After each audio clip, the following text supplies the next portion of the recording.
السلام علیکم دوستو، آج ہم ایک ضروری ورڈ اسسٹنس کے بارے میں بات کر رہے ہیں۔ اس کا اردو میں مطلب اور استعمال کیا ہوتا ہے، چلیے دیکھتے ہیں۔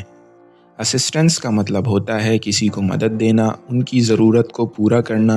جب ہم کسی کی مدد کرتے ہیں یا انہیں سپورٹ کرتے ہیں تو ہم انہیں اسسٹنس کہتے ہیں۔ فار ایگزامپل، اگر کسی کو فائنینشیل مدد کی ضرورت ہو اور وہ اس چیز کی ریکویسٹ کرے تو اس کی ضرورت کو پورا کرنا اسسٹنس کہلاتا ہے۔ The organization provided medical assistance to the earthquake victims۔ یہ لفظ ہماری سوسائٹی میں ایک دوسرے کی مدد کرنے کی ضرورت کو ایڈریس کرنے میں استعمال ہوتا ہے۔